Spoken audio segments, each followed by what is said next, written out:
Andrew McCart, IFL TV, proudly sponsored by Everlast. And I've got to say, I'm delighted to be joined by Willy Gilheaney. Willy, I was told that you're the Wales' best kept secret. Am I wrong? No, definitely not. Big Yeah, things listen, in the future, mate. Big things. good. And it's exciting to have you on IFL TV, obviously. Yeah, first and foremost, how's things? How's training going? All right, mate. All right. Yeah, just finished a bit of a run not long ago. All right, good. Trying to do a bit like. Well, let's talk about it then. Obviously, you're looking to get. I tried to do a little bit of research on you. Found you on Instagram. You haven't posted much. I think you've No, got no. three posts on Instagram. Tried to find little bits and pieces here and there, and I've seen you hit the bag and whatnot. So yeah, for people that don't know who Willy is, just give me a little Yeah. background on what your amateur background is and what you hope to do in the pro ranks. Well, I had 39 fights as an amateur. And my last fight, I was 17 years of age. Like so, from 10 to 17 in that 7 year period, I had 39 fights. I won 30. I was a 6-time national champion. Shared the ring with some very, very good fighters, some unbeaten professionals now, like Billy Stanbury and Jamie Evans and people out there. Like, I've been in the ring with some good people, sparred some world class fighters. I mean, so I've done a little bit in the sport. Like, Well, that's good. Obviously, you said your last fight was 17. So how old are you now then? So how long was it since your last fight? I'm 26. I got married when I was 19, had a few kids, and lost love for the sport a little bit. Right. Put on a lot of weight, and obviously I fell out of love with sport, so I wasn't training out there. I put on a lot of weight and left the sport for a while. And the other day, I was about 17 and a half stone. I was really fat. I was drinking all the time. And I went up, my little brother's trained with Enzo. So I went up to see them to pick them up. And Enzo called me in for a round on the pads. And I was breathing out my arse after about a minute and a half. Do you mean? But just that minute and a half, just give me that little bit of a, do you mean? Yeah. I fell back in love with the sport. I got myself back in. That was on a Friday. I joined back the gym Monday. And And by Enzo, just let everyone know when you say Enzo, you're talking about big Enzo Macronelli. Enzo Macronelli, yeah. One of Wales' Yeah. best ever champions, yeah. There you go. What it was on a Friday in the middle of February, and I had a bit of a hangover. I turned up at the gym, done a round on the pads, and instantly then I fell back in love with it. I joined back up on the Monday and didn't look back. I've lost over 4.5 stone now, almost 5 stone. And obviously, professional, like I will be fighting. I think my first fight is by the end of July. Oh, good stuff. Well, listen, well done to you for losing the weight as well. And obviously falling in love with the sport again. I mean, it's been almost 10 years since your first competitive fight. So obviously going into a professional ring with smaller gloves, shirt off, no vests, no head guards. Yeah. 10 years ago, you would have fought with the head guards. How excited are you? Is it more excitement than nerves at this stage? To be honest, I have no nerves at all. I'm more nervous about this interview than I have been. I've been sparring some top boys. Do you mean? So, yeah. Well, I've got that effect on most people. They get nervous to stop me. So. Yeah. So obviously, excitement then. It's exciting. I'm excited, to be honest. I'm more proud than anything of where I've come from. Do you know what I mean? I've lost a lot of weight. You mean and in a short amount of time, and I just can't wait to get in the ring. Obviously, you were 17 stone. You said when you went back to the gym, you've lost a lot of 5 stone. So you're around about that 80 kilo, 12 and a bit stone, 13 stone mark. So is there more weight to come off, or will you be camping? I know your first fight you said to me before I pushed record is going to be super middleweight, but is there any hopes of going down to maybe even middle? Maybe for future title fights, I'd like to try and get down to middle, even if I could do it light middle. Do you know what I mean? But we'll see how it's going. But the first fight, I think super middle. I think that's the first step. And trained by obviously Enzo Macronelli, man.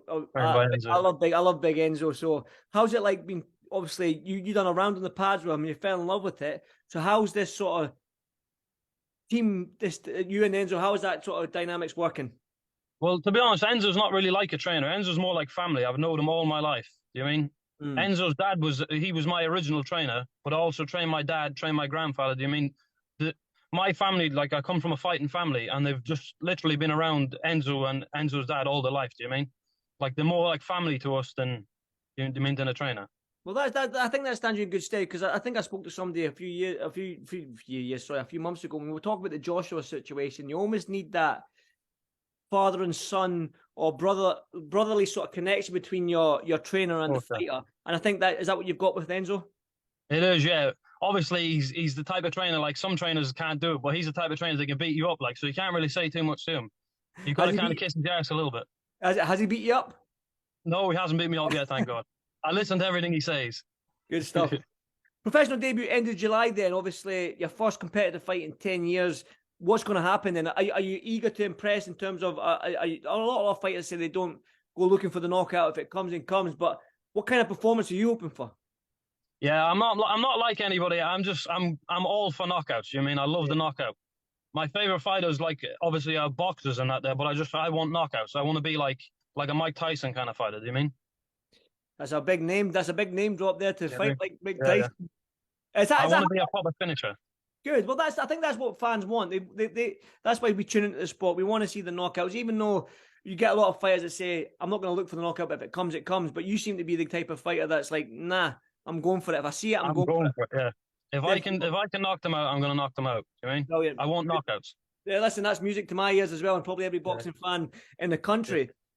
Obviously, I'm a fan myself. I watch boxing all the time. I love it. But you don't really want that like slugfest for like a couple of rounds. I mean, you want to see the knockout. Everybody does. That's what you pay for. So how would you describe? You mentioned Mike Tyson there and going for the knockout. So how would you describe your fighting style that somebody doesn't know you?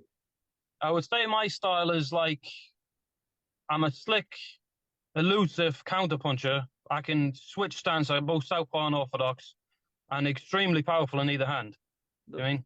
There you go. And I've got a good chin as well. Well, that just adds up. That's just an absolute recipe for a fan-friendly fighter, I think. Is that what you aim to please? Obviously, you've got a lot of time to make up, I think, because you're 27, turning pro, 26, probably going on to 27, you're turning pro. So do you feel like you've got a lot of time to make up in the sport and get to where you need to be quicker than most? I've got to be fast-tracked realistically, but at the end of the day, I think even if I turned pro a couple of years ago, I don't think I'd be as ready as I am now. Mentally, you mean I'm in the right place to turn professional and to go as far as I need to go.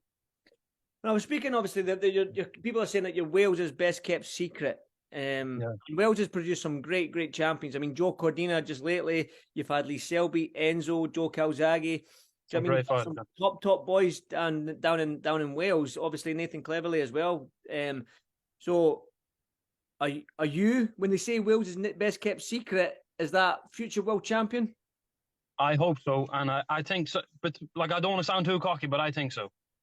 You know what I mean? Enzo's singing a lot of praise for me. Richie Garner, they have a lot of praise for me. Like, I mean, a lot of hope for me. Well, listen, you've got to be cocky in this game. Well, a little bit cocky anyway. A little bit. Yeah. One for me then, Willie, because it's a Sunday. You probably want to chill, and maybe you've just finished a run, so maybe you want to go and relax a little bit. So one final one from me then. What's going to happen on your professional debut? It's going to be an absolute blitzkrieg. I'm just going to annihilate him. I'm just going to walk straight through him. I'm going to walk him onto a big punch and just completely take him out. Mike Tyson style highlight reel knockout. Listen, that's music. I think every boxing fan, like I said, that's music to their ear, because that's why we tune into the sport. So, yeah, listen, who knows? I might even be at the show, or we'll have somebody from IFL down there at the show. So you'll definitely have a IFL microphone in your face at some stage, but a Zoom call. But Willie, this is going to be the first of many interviews, so get used to this. Yeah. And listen, I'll see you in the next one, mate. So keep training hard. Thank you very much. Thank you very much, Andy. Andy, I just want to give a shout out to my sponsors, if you don't mind. Oh, of course you can. The floor is yours. On you go. Yeah, the Compliance Brothers is one of my sponsors. I just want to give them a shout out. R&J Metals and R&J Brickwork as well. And obviously, I want to thank Dan and the boys at Vote Boxing for sorting out the interview, and yourself, obviously, Andy. And I want to thank Enzo and Richie as well for sorting out my professional license. My absolute pleasure, Willie, honestly. And like I said, this is going to be the first of many, so get used to these interviews. And yeah, until the next one, mate, keep training hard, and I'll speak to you soon. God bless you, Andy. Cheers, mate. Cheers, brother. Thank you. Cheers.